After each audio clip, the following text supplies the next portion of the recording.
Hello friends, स्वागत है तमारू फरी एक बार अपनी ऑल एज्युकेशन स्टफ चैनल पर। आज આપણે વાત કરવાના છે જે આવનારી બિન સચિવાલય સ્પેશિયલ બિન સચિવાલયની જે એક્ઝામ છે એમાં બંધારણના મોસ્ટ આઈએમપી ક્વેશ્ચનો। તો ચલો વિડીયો ફટાફટ સ્ટાર્ટ કરીએ। 40 જેટલા ક્વેશ્ચનો છે, તમારા કેટલા સાચા પડે છે એ તમારે કોમેન્ટ કરીને જણાવવાનું રહેશે। ડન। ચલો, પ્રથમ ક્વેશ્ચન છે કે આઈઆઈપીએ ની સ્થાપના કયા વર્ષે કરવામાં આવી હતી? આઈઆઈપીએ ની સ્થાપના કયા વર્ષે કરવામાં આવી હતી? તો રાઈટ આન્સર છે 1954। સી તમારો રાઈટ આન્સર થઈ જશે કે 1954માં આઈઆઈપીએ ની સ્થાપના કરવામાં આવી હતી। ડન। ચલો, જાહેર વહીવટ એ રાજ્યની બાબતોમાં લાગુ પાડવામાં આવેલ સંચાલનની કળા અને તેનું વિજ્ઞાન છે। આ વિધાન કોનું છે? Most IMP question. ઓકે, જાહેર વહીવટ એ રાજ્યની બાબતમાં લાગુ પાડવામાં આવેલ સંચાલનની કળા અને તેનું વિજ્ઞાન છે। આ વાક્ય કોનું છે? તો રાઈટ આન્સર છે option B, Dwight Waldo. Option B right answer થઈ જશે કે ડીવાઇડ વાલ્કો જે હતા એમણે જાહેર વહીવટ વિશે આ બાબત લાગુ પાડવા અને સંચાલનની કળા અને તેનું વિજ્ઞાન આવી બાબત કહી હતી। ડન। ચલો, કયા મુખ્ય ન્યાયાધીશને ભારતના રાષ્ટ્રપતિ તરીકે પણ કાર્ય બજવેલ છે? મોસ્ટ આઈએમપી નોટ ડાઉન કરી લેજો વિદ્યાર્થી મિત્રો કે ભારતના એવા કયા ન્યાયાધીશ હતા જેમણે ભારતના રાષ્ટ્રપતિ તરીકે પણ કાર્ય બજાવેલ છે? તો તમને બધાને આવડતો ક્વેશ્ચન છે કે જસ્ટિસ એમ હિદાયતુલ્લા 1969માં એમણે આ જે પદ છે એ બજાવ્યું હતું। ડન। Justice M Hidayatullah. ઈસવીસન 1887માં અમેરિકાના રાષ્ટ્રને પોલિટિકલ સાયન્સ ક્વોલિટી નામના મેગેઝિનમાં વહીવટનો અભ્યાસ વિષય પર નિબંધ લખ્યો હતો। મોસ્ટ આઈએમપી, ઈસવીસન 1887માં અમેરિકાના કયા રાષ્ટ્રપ્રમુખે પોલિટિકલ સાયન્સ ક્વોલિટી નામના મેગેઝિનમાં વહીવટીનો અભ્યાસ નામનું પુસ્તક અથવા તો નિબંધ લખ્યો હતો? તો એ હતા વિદ્યાર્થી મિત્રો Woodrow Wilson. Option B right answer થઈ જશે। ડન। ચલો, બંધારણના કયા સુધારાથી મિલકતના અધિકારનું મૂળભૂત અધિકાર તરીકેનું જે સ્થાન છે એ રદ થયેલ છે? સ્ટાર વાળો ક્વેશ્ચન થઈ જશે કે બંધારણના કયા સુધારાથી મિલકતના અધિકારનું મૂળભૂત અધિકાર તરીકેનું જે સ્થાન છે એ રદ થયેલ છે? તો 44 એટલે કે 44મા નંબરનો સુધારો જે હતો એમાં મિલકતનું જે સ્થાન છે એ મૂળભૂત અધિકાર તરીકે લેવાયું હતું। રાષ્ટ્રીય અનુસૂચિત જનજાતિ આયોગની નિયુક્તિ કોણ કરે છે? મોસ્ટ આઈએમપી ક્વેશ્ચનો। રાષ્ટ્રીય અનુસૂચિત જાતિ આયોગ સભ્યની નિમણૂક કોણ કરે છે? તો રાષ્ટ્રપતિ। ઓપ્શન સી રાઈટ આન્સર થઈ જશે। રાષ્ટ્રપતિ જે હોય એ રાષ્ટ્રીય અનુસૂચિત જાતિ આયોગના સભ્યોની નિમણૂક કરતા હોય છે। ડન। ચલો, આગળનો ક્વેશ્ચન છે કે ભારતના બંધારણમાં મૂળભૂત ફરજોનો સમાવેશ કઈ સમિતિની ભલામણથી કરવામાં આવ્યો હતો? મોસ્ટ આઈએમપી 3 સ્ટાર વાળો ક્વેશ્ચન થઈ છે, નોટ ડાઉન કરી લેજો કે ભારતના બંધારણમાં મૂળભૂત ફરજોનો જે સમાવેશ જે છે એ કઈ સમિતિ ભલામણથી થયો હતો? તો રાઈટ આન્સર છે ઓપ્શન બી, સ્વર્ણસિંહ સમિતિથી મૂળભૂત ફરજોનો જે સમાવેશ છે એ થયો હતો। આ મૂળભૂત ફરજો આપણે ક્યાંથી લીધી છે? તો એ આપણે લીધી છે વિદ્યાર્થી મિત્રો આર્યલેન્ડ। ઓકે, આર્યલેન્ડ પાસેથી લીધી। સોરી, આર્યલેન્ડ નહીં આવે, રશિયા। નોટ ડાઉન કરી લેજો, રશિયા। ડન। ચલો, ફરીથી કહું છું, મૂળભૂત ફરજ આવે ને તો રશિયા આવશે, થોડું કરેક્શન કરી લેજો। મૂળભૂત ફરજ આવે તો રશિયા આવે અને મૂળભૂત અધિકાર આવે ને, ઓકે, મૂળભૂત અધિકાર આવે તો અમેરિકા। આ જે બાબતો છે ને આપણા બંધારણમાં એ આપણે અન્ય દેશ પાસેથી ઘણી બધી વસ્તુ લીધી છે, તો યાદ રાખવાનું, મૂળભૂત અધિકાર આવે તો અમેરિકા અને મૂળભૂત ફરજ આવે તો રશિયા। ડન। ચલો, ભારતના બંધારણમાં કેટલી યાદીઓ છે? આઈએમપી ક્વેશ્ચન છે, નોટ ડાઉન કરી લેજો કે ભારતના બંધારણમાં કેટલી યાદીઓ છે? તો ટોટલ 12 જેટલી યાદીઓ આપેલી છે। ઓપ્શન બી તમારો રાઈટ આન્સર થઈ જશે। ડન। ચલો, રાષ્ટ્રપતિ માહિતી કમિશનરનો હોદ્દા પરથી દૂર કોની ભલામણ સલાહથી કરી શકે છે? રાષ્ટ્રપતિ માહિતી કમિશનરને તેના હોદ્દા પરથી દૂર જે કરે એ કોની ભલામણથી કરી શકે છે? તો રાઈટ આન્સર છે ઓપ્શન સી, એટલે કે સર્વોચ્ચ અદાલતના ભલામણથી કે સલાહથી રાષ્ટ્રપતિ માહિતી કમિશનરને તેના હોદ્દા પરથી દૂર કરી શકે છે। રાજ્ય સેવા આયોગની સ્થાપના બંધારણના કયા આર્ટિકલ હેઠળ કરવામાં આવી છે? Most IMP question, note down કરી લેજો। રાજ્ય સેવા આયોગની જે સ્થાપના છે એ બંધારણના કયા આર્ટિકલ હેઠળ કરવામાં આવી છે? તો 315A option B right answer થઈ જશે કે 315A માં રાજ્ય સેવા આયોગની સ્થાપના કરવામાં આવી છે. ચલો આગળનો ક્વેશ્ચન છે, કમ્પ્ટ્રોલર એન્ડ ઓડિટર જનરલ હિસાબો સંબંધિતનો રાજ્ય સંબંધિત અહેવાલ કોને સાદર કરે છે? સિમ્પલ છે, આ તો આવડવું જોઈએ કે કમ્પ્ટ્રોલર એન્ડ ઓડિટર જનરલ જે હોય એ હિસાબોનો જો સંબંધ હોય છે એ રાજ્ય સંબંધિત અહેવાલ કોને સાદર કરે એટલે કે કોને એ આપે છે? તો રાજ્યપાલને. ઓપ્શન બી રાઈટ આન્સર થઈ જશે. ડન. રાજ્ય સંબંધિત અહેવાલ હોય ને તો રાજ્યપાલને આપે છે. રાજ્ય સેવા આયોગની મંડળની સ્થાપના કયા આર્ટિકલ હેઠળ આપણે જોઈ ગયા? 315A. હાઈકોર્ટ અધિકારીઓ અને કર્મચારીઓની નિમણૂક કોણ કરે છે? મોસ્ટ એમપી ક્વેશ્ચન, આવા ક્વેશ્ચનો પૂછાતા હોય છે. ઓકે, આપણે હવે છે ને વિદ્યાર્થી મિત્રો 50 જે માર્ક્સ છે, ઓકે, આપણા બિન સચિવાલયમાં 50 જેટલું માર્ક્સનું બંધારણ ફિક્સ હોય છે. ઓકે, આ 50 જેટલા માર્કમાંથી તમારે 40 જેટલું બંધારણ ફિક્સ અને બીજું 10 જેટલું જે હોય એ હોય છે પંચાયત રાજ્ય. ડન. તો તમને આ 40 જેટલા માર્ક્સમાંથી એટલીસ્ટ તમારા 33 જેટલા તો આવવા જોઈએ બંધારણમાં. ઓકે, તો બંધારણ તમારે વાંચવાનું બાકી હોય અથવા તો રિવિઝન કરવાનું બાકી હોય તો રિવિઝન કરી લેવાનું. ડન. ચલો, અહીં તમારો આન્સર થઈ જશે કે હાઈકોર્ટ અધિકારીઓ અને કર્મચારીની જે નિમણૂક છે એ કોણ કરતું હોય છે? તો મુખ્ય ન્યાયાધીશ. ઓપ્શન એ રાઈટ આન્સર થઈ જશે કે હાઈકોર્ટ અધિકારી અને કર્મચારીઓની નિમણૂક મુખ્ય ન્યાયાધીશ કરતા હોય છે. કોઈપણ ગૃહની ચૂંટણી માટે એક સામાન્ય મતદાન યાદી રહેશે અને કોઈપણ વ્યક્તિ ફક્ત ધાર્મિક, ધર્મ, જ્ઞાતિ, લિંગ ભેદના કારણે મતદાર યાદીમાંથી નામ દાખલ કરવામાં અપાત્ર ઠરશે નહીં. આ જોગવાઈ આર્ટિકલ એટલે કે સંવિધાનના કયા આર્ટિકલમાં કરવામાં આવી છે? તો 325. યાદ રાખવાનું છે, 325માં કરવામાં આવી છે. ઓપ્શન સી તમારો રાઈટ આન્સર થઈ જશે. બંધારણના કયા નિયમ હેઠળ ધર્મ સંબંધિત અને જાહેર રાખવાની સંસ્થાઓની સ્થાપના અને જાળવણી માટે મૂળભૂત અધિકારની જોગવાઈ કરવામાં આવી છે? આઈએમપી થઈ જશે વિદ્યાર્થી મિત્રો કે બંધારણના કયા નિયમ હેઠળ ધર્મ સંબંધિત અને જાહેર સરખાવવાની સંસ્થાઓની સ્થાપના અને જાળવણી માટે મૂળભૂત અધિકારોની જોગવાઈ કરવામાં આવી છે? તો અનુચ્છેદ નંબર 26. ઓપ્શન સી તમારો રાઈટ આન્સર થઈ જશે. ચલો, રાજ્ય હેઠળ નોકરી અથવા કોઈ હોદ્દા ઉપર નિમણૂક અંગેની બાબત તમામ નાગરિકો માટેની તકની સમાનતા રહેશે. આ જોગવાઈ સંવિધાનના કયા અનુચ્છેદમાં કરવામાં આવી છે? આ એમપી થઈ જશે, નોટ ડાઉન કરી લેજો. રાજ્ય હેઠળ નોકરી અથવા તો કોઈ હોદ્દા ઉપર નિમણૂક અંગેની બાબત તમામ નાગરિક માટેની તક સમાનતા રહેશે. આ જે જોગવાઈ છે એ સંવિધાનના કયા અનુચ્છેદ પ્રમાણે કરવામાં આવી છે? તો 16A, અનુચ્છેદ 16A માં તકની સમાનતા રહેશે. ઓકે, આ શબ્દ તમે સાંભળ્યો હોય ને તો તમને ઓપ્શન બી રાઈટ આન્સર થઈ જશે. ઓકે, તમને ખ્યાલ આવી જાય. ચલો, રાષ્ટ્રપતિની ચૂંટણી માટે લાયકાત સંવિધાનના કયા આર્ટિકલમાં કરવામાં આવી છે? આ તો બધાને આવડે. એમની જે લાયકાત છે એ 58માં કરવામાં આવી છે. અનુચ્છેદ 58માં રાષ્ટ્રપતિની જે લાયકાત છે એની જોગવાઈ કરવામાં આવી છે.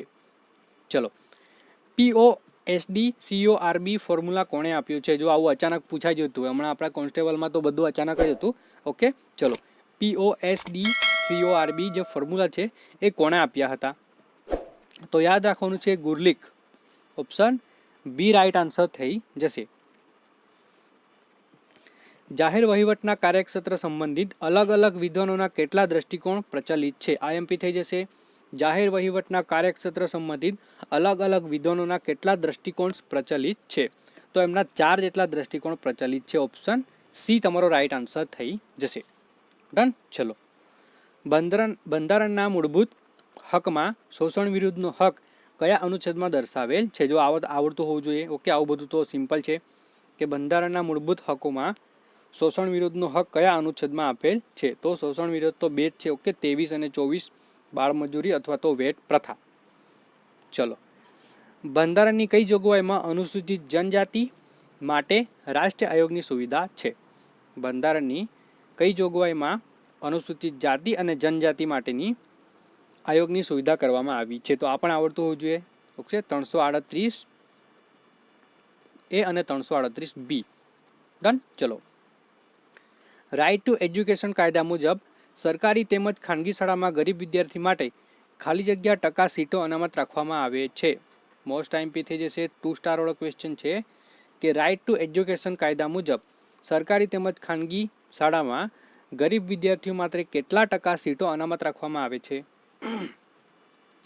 તો 25%. ઓપ્શન સી તમારો રાઈટ આન્સર થઈ જશે. ચલો, 1959માં પંચાયત રાજની સ્થાપના કયા પ્રથમ રાજ્યમાં થઈ હતી? આ તો આવડતો ક્વેશ્ચન છે કે પંચાયત રાજની સ્થાપના સૌ પ્રથમ કયા રાજ્યમાં થઈ હતી? તો રાજસ્થાનમાં. ડન. ચલો, ઓપ્શન ડી રાઈટ આન્સર થઈ જશે. રાઇટ ટુ એજ્યુકેશનનો કાયદો કઈ સાલમાં બનાવવામાં આવ્યો હતો?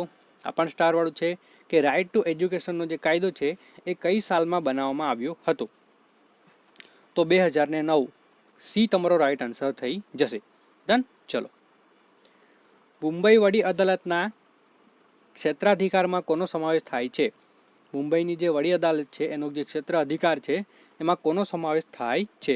તો ઉપર ત્રણેય, એટલે કે મહારાષ્ટ્ર, ગોવા, દમણ દીવ અને દાદરા નગર હવેલી, આ ત્રણેય જે છે એમની જે કોઈ પણ બાબત હોય તો એ લોકો મુંબઈની અદાલતમાં જાય છે. એટલે કે એમનો જે ક્ષેત્ર અધિકાર છે એ ત્રણ જગ્યાએ લાગુ પડે છે. ડન. ચલો, બંધારણ ઘડવાનો સૌપ્રથમ વિચાર કોને આવ્યો હતો? તો આ પણ આવડવું જોઈએ કે બંધારણ ઘડવાનો સૌપ્રથમ વિચાર A.N. Roy, okay, A.N. Roy એટલે કે એલન ઓક્ટેવિયો, ઓકે, A.N. રોય. એમનું આખું નામ તમને આવડતું હોય તો તમે કોમેન્ટ કરી શકો છો. બંધારણના ઘડવાનો સૌપ્રથમ વિચાર જે છે એ A.N. રોયને આવ્યો હતો. ડન. ચલો, ઈસ્ટ ઇન્ડિયા કંપનીના વેચાણના હોદ્દો નીચે દર્શાવેલ કયા કંપનીથી નાબૂદ કરવામાં આવ્યો? તો આઈએમપી થઈ જશે.